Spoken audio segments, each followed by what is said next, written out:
Eh bien, quelques mots, c'est compliqué, mais on va essayer. Recyclobat, c'est une plateforme de travail partagée, on peut dire aujourd'hui, une association à la base, qui a pour but de travailler autour des déchets, du réemploi et de la récupération de matériaux, notamment du bâtiment. D'accord.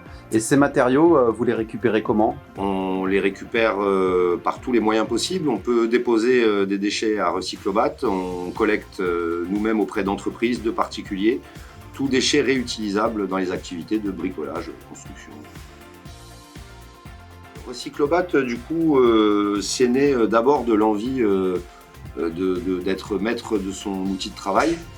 On s'est retrouvé aujourd'hui, on se retrouve 5 collègues autour de cette envie commune d'être en autogestion un peu. Donc l'association, à travers le fonctionnement associatif, on décide tous ensemble les décisions à prendre, les directions, les investissements importants, tout ça. Et donc déjà, il y a cette forme de collectif, de communauté que tous les collègues et moi on partage. Et au-delà de ça, de travailler donc pour le réemploi des déchets du bâtiment, sur lesquels il y a des gros enjeux.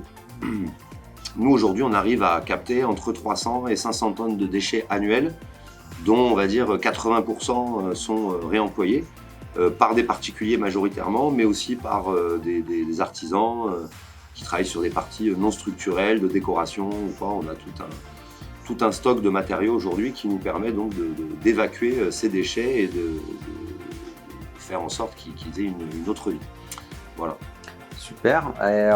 Dis-moi, Recyclobat, c'est également un atelier participatif, non? Tu peux nous expliquer vite fait? C'est ça que voilà, j'entendais tout à l'heure par plateforme de travail partagé. C'est dans le sens où on est plusieurs personnes à travailler dans Recyclobat à différents niveaux d'investissement. Il va y avoir des salariés, des bénévoles et des adhérents qui viennent utiliser notre atelier. Nous, on a une production à travers le bois qu'on collecte. On a fini par produire un petit catalogue d'objets en bois, de récup, comme vous voyez certains modèles ici.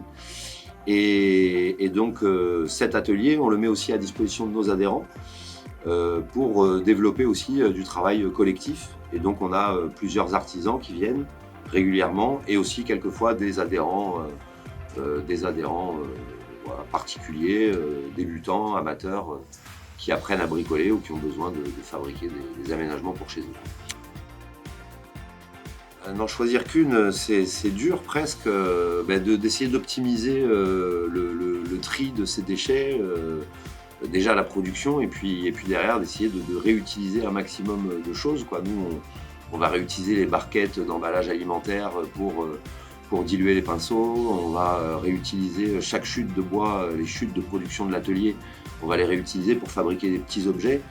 Et puis on peut descendre dans la taille de l'objet jusqu'à la chute ultime qu'on va brûler à la fin dans un poêle à bois par exemple.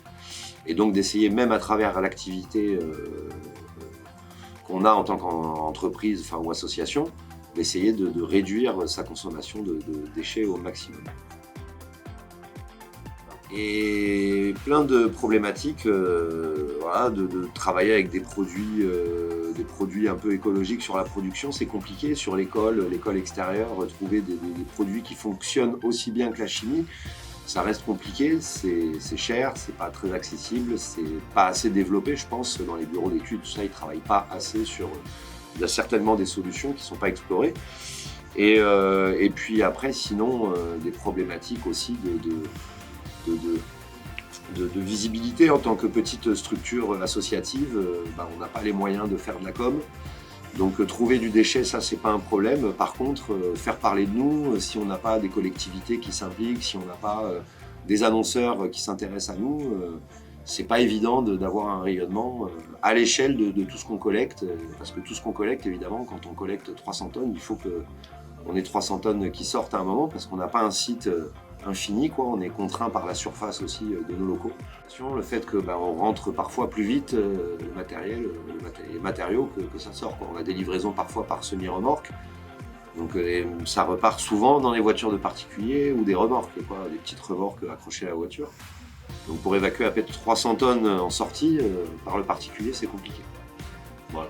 Ok, bah écoute, je te remercie. Est-ce que tu voudrais rajouter quelque chose, une bouteille à la mer, un message à faire passer Eh ben, des initiatives comme Docteur Conso, ça nous aide déjà dans la visibilité, à gagner un peu en visibilité, à être répertorié avec d'autres collègues dont on connaît la plupart du réseau de Docteur Conso, quoi, qui sont des collègues aussi. Donc voilà, venir plus vers les magasins de matériaux de récup, vers les Emmaüs, les magasins de seconde main et tout ça. Merci beaucoup les copains. Merci à toi, docteur. À bientôt. Salut. Ciao.